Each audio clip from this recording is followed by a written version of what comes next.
Good afternoon, ladies and gentlemen, and honoured guests. It's a tremendous honour for me to be here today in Shanghai, participating in this very vital conference on platinum group metals as well. And my sincere thanks goes to the hosts and especially the team at the WPIC, who has diligently assisted us in arriving here, in helping set this up, and given us amazing support. So thank you very much for that. It also is my particular honour to be launching the 10th edition of the Platinum Group Metals Report.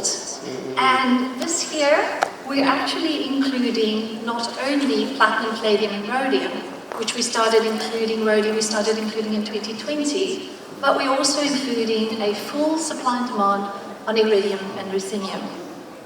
Our report is translated and published in English, in Chinese and in Japanese.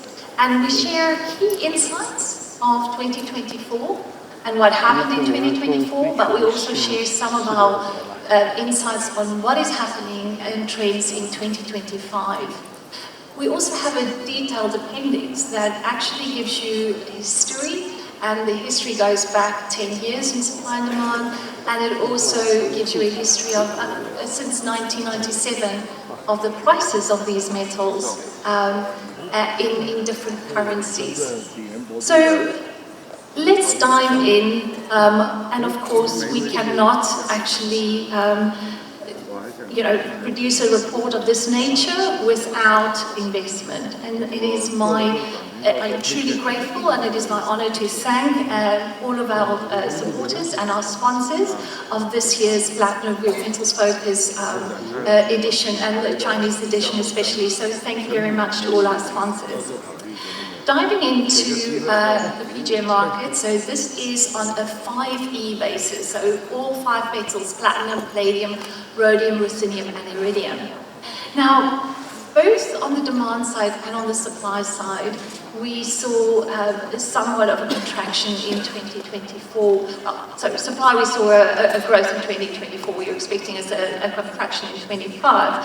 But all these metals are seen to be in deficit, and in many cases this is a long-term deficit now. So for platinum, for iridium, ruthenium, we are seeing perpetual deficits, and this will certainly have a significant impact on the prices and the metal movement going forward. So if we go into looking at our mine supply first, we definitely did see, and it surprised us because we were expecting to see a continued structural decline in mine supply. But for 2024, the drawdown of inventory actually saw the platinum group metal supply surprise on the upside, especially from South Africa's side. That said, we are expecting for 2025 that the mine production and the refined ounces for 2025 will mirror each other more closely, and we have seen a structural decline in production organizationally as well. So if we think about firstly the first quarter of 2025, we have seen some operational challenges in South Africa. There was flooding in quarter 1, which will have an impact on supply from South Africa. We also are expecting some form of restructuring. The restructuring will have an impact on what we're seeing in terms of supply from South Africa. From Russia, we actually saw a fairly strong supply in 2024, and again that was partly due to the fact that the maintenance work at the Nedesta smelter and furnace was accelerated, and that actually brought them in 10 tons ahead of their guidance. So slightly surprising on the 2024 numbers from supply, but if we look at 2025, we're not necessarily expecting that we're going to see that same trend. I also need to add that in terms of the minor metals, so rhodium, ruthenium and iridium for 2025, we are expecting to see a decline in supply on these metals. Now, as you know, these metals are thinly traded, and a constrained supply in these metals can actually have quite a significant impact on metal prices. And so we do need to take heed of the fact that we are expecting to see some continued decline in supply from mine supply. Also from the US, we saw that announcement of Stillwater to place Stillwater West on care and maintenance in September 2024. Now we'll start to see the full impact of that in 2025. So this is also having an impact on our expectations of primary supply. If we then turn to secondary supply, and this has been a conundrum for quite a bit. We saw a significant decline in the last 2 years, well, 2022, 2023, in secondary supply. Yet, if we look at the car park numbers, if we look at the deregistrations, we are seeing this continued increase in deregistered vehicles. And in some of the previous sessions, we know that we referred to the fact that that anomaly is also prevalent in China, but globally we are seeing an increase in deregistrations, but we're not seeing that metal feed through into the secondary supply market. We are expecting an increase in secondary supply. We saw some increase and improvement in secondary supply, especially in the auto parts sector, although that the flow is much lower than it was in 2029, so we're still not back at pre-COVID levels. On the jewellery side, we did also see a contraction in recycling from jewellery. This was mainly in our Japanese market, where instead of seeing exchanges happening there, we have seen a trend to refurbishment and a selling of these older pieces rather than just outright recycling it. So even though we are expecting to see an improvement in recycling, we think that a lot of that has to do with China and the scrappage scheme here. So globally, there is a challenge still in terms of the recovery in secondary supply, either because potentially some of these vehicles are being driven elsewhere for longer, but they're not reaching the scrapyards, or also potentially because scrapyards may be holding back some of their metal and waiting for higher prices. If you remember, there was a time that people were able to get $30,000 for rhodium.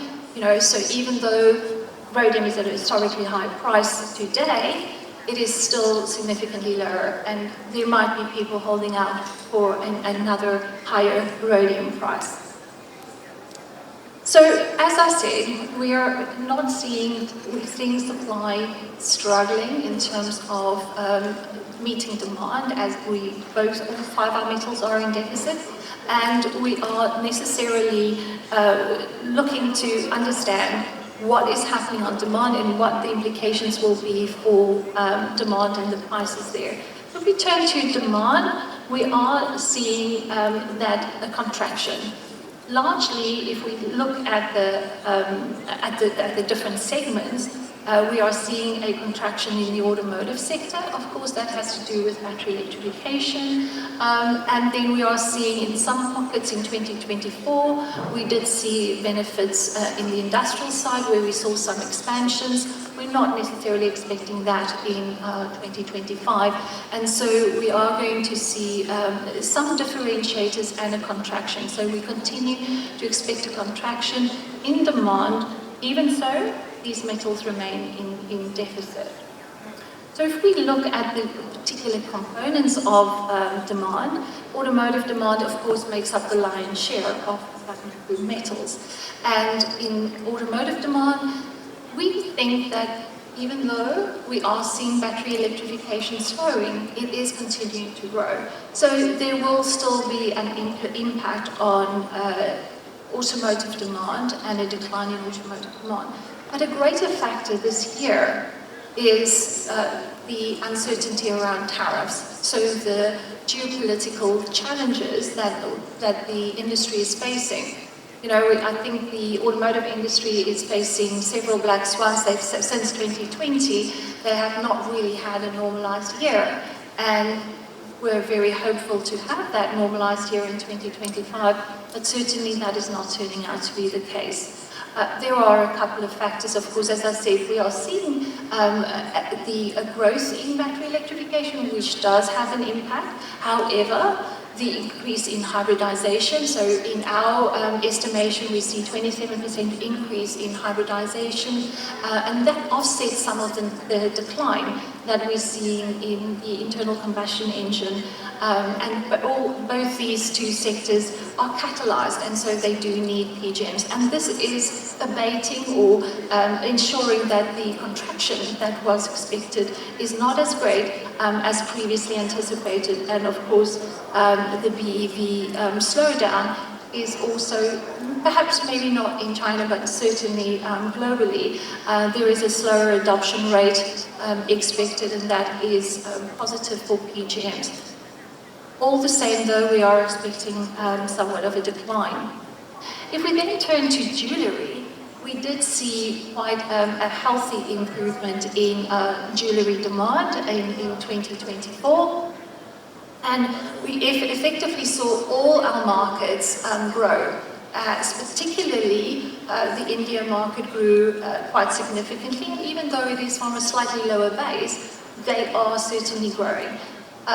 We're expecting quite a healthy growth rate for 2025, and the only reason why the global rate is growing only at 5% is because we are expecting to see some headwinds in India. India has two components to its demand. It's an export component and of course the local domestic market. And while the import is kind of at a stalemate at the moment, there is this consideration now of import taxes of potentially 16%. We know that the Indian government is currently in negotiations with the US, and hopefully that will turn out to be a non-event, but from the 1st of August, if there is no agreement reached, there will be a 16% tariff on jewellery from India. So that has put a dampener on our outlook for 2025 from India. There's a further dampener slightly that is impacting India, and that is really the fact that we are seeing that lower footfall at the jewellery stores because of the high gold price. Now, when you have people in your showroom, you can convert to sales, but if you have lower footfall, then that has an impact. That said, we are expecting a significant growth in China of 15%, and even in North America, we are seeing that the price competitiveness of platinum is now such that instead of buying a white gold ring, we do see the consumers there now opting for a pure platinum ring. So that has its benefits, and Europe has been solidly continuing to increase its demand. It's a solid market at a certain level of purchasing. Luxury brands, we're not necessarily seeing an impact there. And of course, if we then turn to some of the other metals, palladium and iridium and ruthenium, palladium continues to have some benefits in the luxury market as well. And iridium is impacted from a jewellery perspective this year. Iridium in Western markets are used to help stabilize gold. So it is utilised in the Western market, and with us seeing a contraction in the gold market, in jewellery market in the Western market, we are expecting that to decline, and we are seeing ruthenium will benefit from it is generally used as an alloy in platinum jewellery, and so there is a benefit for jewellery on the ruthenium side. So if we then look at industrial, that is quite a mixed bag. So 2024, we saw some increase of still some plant expansions, which has benefited chemical and the glass industry. but we are not necessarily expecting that. As China is meeting or reaching self-sufficiency, we're not expecting to see the same rate of expansion that we saw in the previous 5-year cycle, and so that will lead us to see in some of the demand sectors in the industrial segment a slight contraction. In some of the other components in chemicals, so for example iridium and ruthenium, we are seeing actually some very good increases in terms of electrochemical demand. This has to do with the hydrogen economy, and also for the first time we are starting to see that the hydrogen economy's demand is more visible than it was. So we know that in many instances, especially in Europe and in the US, because of a change in focus, potentially there might be slight slowdown on in terms of the hydrogen economy, but I'd like to remind us that this is still growth, and it's maybe not growing at the rate that we wanted or expected it to grow initially, but it certainly is continuing to grow. And so it is becoming a more important and visible part of the PGM demand segments. So that brings me to looking at the individual metals very briefly. So as I said, we saw platinum move into structural deficit, and we are expecting it to remain in deficit. Our view is that there is some above-ground stocks which will help ease some of the pressure, but we certainly have revised our outlook on the prices upwards. And if we look at our the average in the first half of this year, platinum was trading below $1,000, but it certainly has broken through, and our thesis has always been that platinum should be trading above $1,000. And we believe that having broken through $1,000, it will continue to trade above these levels. The range we're expecting, so we think the lowest range of 899 is behind us. We don't think we'll see that again for platinum this year, and we can expect to see as high as $1,500. So that is quite a wide range, and we do believe that the average would now be closer to 1215 rather than the 970 that you would have expected earlier this year. Palladium is also continuing to be in deficit. The deficit is a little bit slower, so we are less constructive about palladium compared to platinum, but we are still expecting that this metal will trade above $900. It could potentially dip slightly below $900, so again, similar low range of $800, $850. And again, we can expect to see palladium actually increase and trade in a range of up to $1,100, $1,150. For rhodium also, we think that the metal is, the above ground stock is being depleted. We think that because of the deficits that we are still seeing in the market, we are expecting that rhodium will continue to trade. Our average for the year is $5,000, and we think that it will continue to trade in a range of between $4,000 to $5,100 for this period of 2025. On iridium, we again see this market in deficit. As I mentioned, we are seeing quite a significant growth in OLED space, demand for in the electronic space, demand in spark plugs, as the after-treatment market is going to continue to be an important aspect. We are seeing this metal in a fairly deep deficit, and it will remain in deficit for 2025. We do believe that there is some stock available, but it is quite sticky stock. It's inventory that is not necessarily going to come to market that easily, and for that reason, we believe that the iridium will trade at around about an average of $4,100, and we think that that range could be between $3,800 to $5,100 for this year. And lastly, if we turn to ruthenium, again, structural deficit. We have seen some interesting activity. Most recently, we are expecting to see this metal price continue to trade in around about a 650 average, and it will trade, we think, as well. For ruthenium, we've seen the lowest price earlier this year, trading at 465 as a low, and the potential to trade as high as 850 and even beyond for ruthenium. Again, we do understand that there is inventory in the market, so above ground stocks, it is a theoretical number.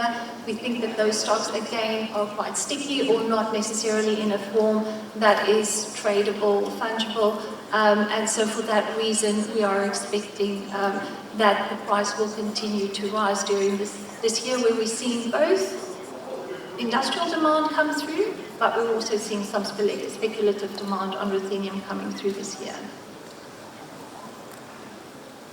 And that concludes, so thank you very much for your time.